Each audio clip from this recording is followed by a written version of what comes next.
Hold on. We have a caller. Do we have a caller? We do have a caller. Okay, let me put him right here, front and center. Caller, you're on the line. Your guys' opinion on Kirk Cousins and Jamison Crowder, because I have a buddy at work who thinks they're the bomb, so I just want to get your take on it. I'll hang up and listen in. Thanks. Thank you so much for your call there. Thank you very much. We'll be happy to answer.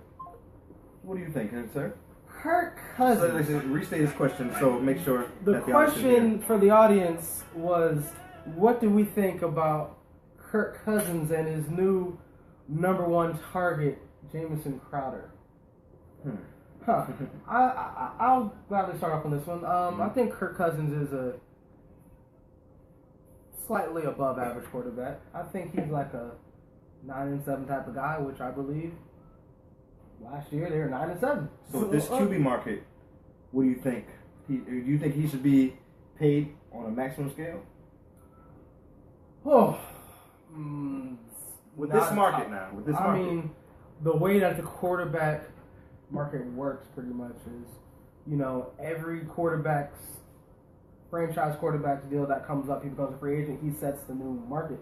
So Kirk Cousins is going to set the market next year. He's a free agent after the season. Exactly. Unless the Redskins want to franchise tag him for a third consecutive year, which would be $33 million.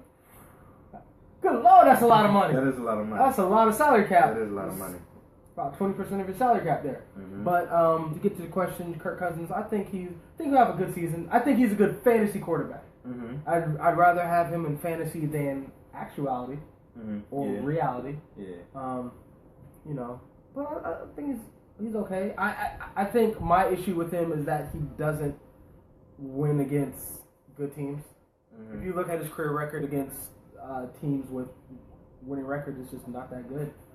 But he beats up on the sorry team. Like if he plays Jacksonville, Dolphins, 49, he's gonna dominate those teams. Exactly. Play against the Cowboys. You saw what he did against the Cowboys. Taking L's. And to answer the second part of the question, the receiver, Jamison Crowder, I feel like most people don't know about Jamison unless you're a Redskins fan or a football purist. Yeah. He's a slot receiver from Duke.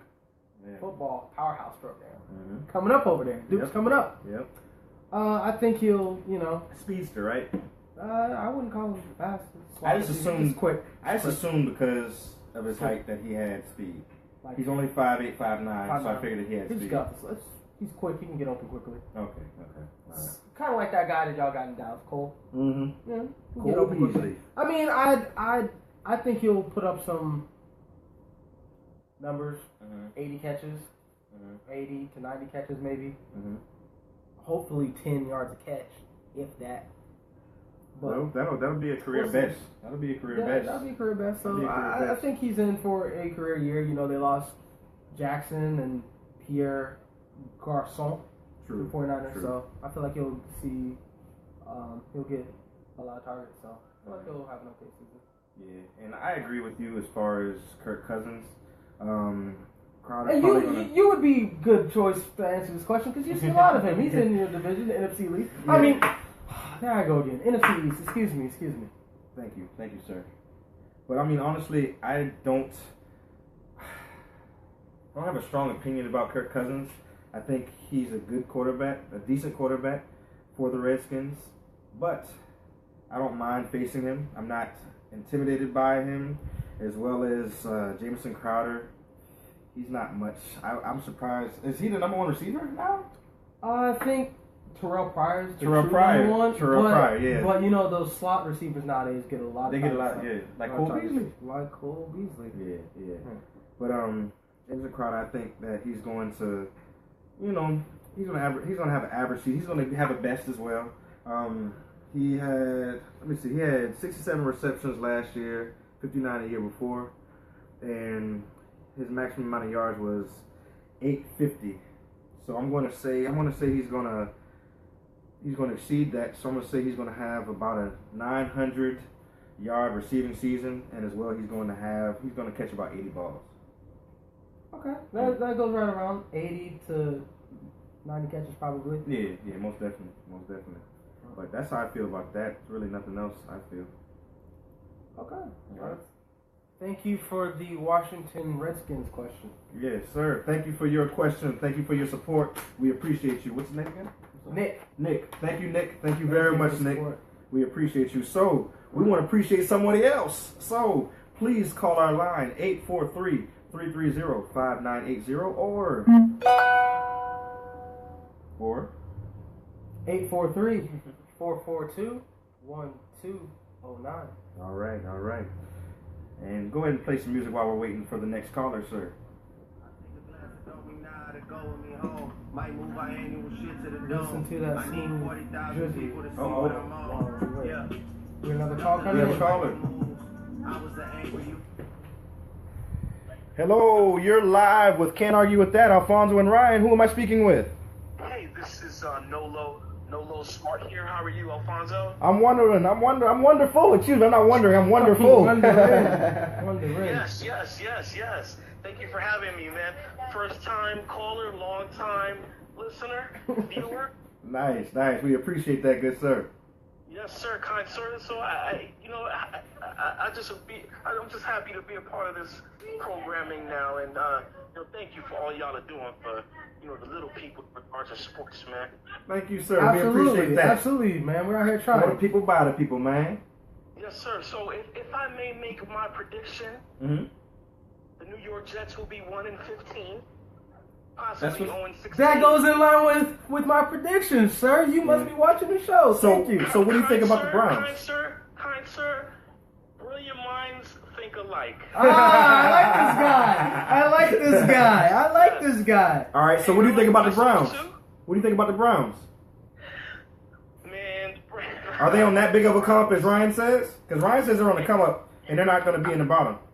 I don't think they're going to be on the bottom either, to be honest with you. I'm not going to say that they're going to be in the playoffs. Can't argue with that. I really believe the Browns are gonna surprise people and maybe go 7-9 or even 8-8, man. Wow, ooh, that's a little bit more of a come up than I was thinking. Wow. Okay. All right. I mean, because really, if you really think about it, who outside of New England is gonna dominate in the AFC? The Raiders. There's a whole lot of winnable games for a lot of trashy teams. Outside of New England and Denver, who? Oh, the Texans. I see. My issue with going that strong on the Browns 7-9, 8-8 is that to be 7-9, 8-8. First of all, that's a lot of games. That's a lot of games. But second of all, that involves having a halfway decent quarterback. Which if they start Brock Osweiler, they will go 0-16. Mm-hmm. So I hope that's not the answer. I'm sorry, I don't mean to interrupt, but Mark Sanchez went to 2 AFC championship games. But you do remember, though. Sorry, I don't mean to cut you off. Butt fumble. Not the butt. Butt fumble. But no. What I say, do you remember the Jets had the number one ranked defense those 2 years though? Fact. Yeah. Fact. The Browns defense is ranked last 10 in the league. Like they're towards the bottom of the league. Yeah, he's got to get some help. And that offensive line isn't doing him any favors either. Whoever the quarterback is. Right. Yeah. You can have Joe Montana back there, and them boys, that old line is like, no. Exactly. No. Exactly. Right. And honestly, being real with you, a lot of Super Bowl teams either have a dominant or both. They always have dominant fat guys. You know what I mean? They have a dominant D-line or have a dominant O-line or have both. And they have nothing. You know what I mean? Right. So, with that being said, y'all are kind of swaying me with y'all's New York Jets argument. Because I really don't think Todd Bowles is going to have them ready, to be honest with you. And I think Todd Bowles will be fired as soon as the 6th game comes around. He's going to be fired before Zeke comes back around, matter of fact. Todd Bowles will be fired before Zeke. I'm booking that. Todd Bowles will be fired before Zeke comes back. Hey, so I'm going to be a Dallas Cowboy fan. And if the boys win a Super Bowl this year, that's going to be a permanent move for me. You know what I'm saying? No! The Cowboys don't need no one else on their bandwagon. Caller, you're losing me. I've been a diehard Jets fan for 25 years of my life. And you're a diehard Jets fan? Yep, diehard. Oh, and man. those boys have done nothing but hurt my feelings for Let me ask you this. Who do you want your quarterback to be this year? Not Josh McCown, and not Bryce Petty, not Christian Hackenberg. So you're in the market for a certain quarterback that's been to an NFC Championship game, been to Super Bowl, off by a throw, could have won? No. I'm in the market for a brand new quarterback, somebody out of college. I really wanted us to draft Deshaun Watson last year, but I think we were too pussy to make that move. Right. So I think Deshaun Watson is going to stun. So you said you passed up on Watson. That was because y'all drafted you drafted the safety, right? Right, which I'm okay with. I'm okay with that move, to be honest with you. Because our secondary, man, we were getting exposed all season last year. So one question I have for you: we couldn't stop anybody on second and third down. We had bum wide receivers looking like Jerry Rice out there. Old Jerry Rice. Right. Jerry Rice with the braids. With the braids that's not in the back of his head. Yeah. He got them Stephen A. Smith braids. Got the Stephen A's. He got Stephen A's. Yeah, but one thing is that the poor teams usually get the people who no one particularly wants. So y'all don't want Colin Kaepernick? Man, we need Colin Kaepernick. That's what I'm thinking. What I'm thinking. But for me, Colin Kaepernick is wishful thinking because of non-sports related issues. Right. I don't know if you guys know, but the owner of the New York Jets is actually the U.S. representative for the United Kingdom for the Trump administration. Whoa! So he's not. Right. So he's not going to be playing for the Jets. Yeah. He's not going to be playing for the Jets anytime ever. And you know when Trump is president. When Trump went ahead and I think he spoke at a college, and this man brings up Colin Kaepernick. Yeah. I was like, what? Wow. Remember? Did you hear that? He was like, you guys, ladies and gentlemen, did you know that the people in the NFL are scared to draft Kaepernick or to sign Kaepernick because they're scared of what I might do? Oh, that's crazy, isn't it? Right. I was like, whoa. Like, why are you wasting your time with that? You know what I mean? Right. Yeah. It's a sad situation where, a team chooses Josh McCown. You want to know something, though? Just a quick point Josh McCown. About your other quarterback option there, Christian. It's a bad sign when his former college coach passes on him twice in the draft. No, I'm sorry. I don't even know what round Christian was drafted, but second round. Second round. Yeah. So Bill O'Brien, right? That's who coached him in college at Penn State. Yep. I don't want that guy. He spoke glowingly about him every year up until it came time for him to get into the draft. You saw that, right? And then he didn't draft him. Absolutely. This comes back. And from what I understand, like I haven't been to a Jets mini camp, but I got friends that go to mini camp, and like this kid could not hit a baby elephant if it was in front of him with the ball. Well, like he's just horrible. This comes back to an old adage that I once heard. It takes a wise man to learn from his mistakes, but a wiser man learns from the mistakes of others. Or the adage, never make the same mistake twice, or fool me once, shame on you, fool me twice, shame on me. Like, he doesn't want to deal with that guy anymore. He doesn't want to deal with him ever again. So, and you got to deal with the experience. You know what I mean? If you've experienced him, and you're good, then I'm good too. Right. Exactly. Man, the Jets, man, they got a lot of work to do. I mean, we drafted my man out of LSU. We drafted the kid out of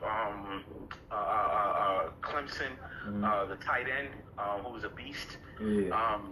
So we made some good moves, man. But the one move we needed to make, we didn't make, and I firmly believe that should have been Deshaun Watson. Mm-hmm. And one question I have for you is, how do you feel about Todd Bowles? So I feel like the size is good. So Todd Bowles, I think, has been between a rock and a hard place for the last 2 years, because he was forced to play Fitzpatrick. You know what I'm saying? He was forced to play Fitzpatrick last year. Which, by the way, for a guy from Harvard, he's not the smartest quarterback at all. Probably the dumbest quarterback. How you be from Harvard and then you lead the league in turnovers? For real. It's like, yo, don't make that read. Smart. It's reading. Like, It's reading why are you the throwing in the offense. triple coverage? It's reading the defense. Right. That wasn't the right read. Like, honestly, I'll look at him and see literally that's the wrong read. That's not your receiver. And he throws in the double cover or triple coverage. Or even worse. You know what I mean? He's throwing 4 people have been around and he's throwing it there. Terrible. Yeah. I know guys who were staunch Fitzpatrick supporters, and I'm like, what? Are you kidding me? Like, please put the methamphetamine down. Put the meth You know down. what I'm Just say saying? no. Exactly. Word.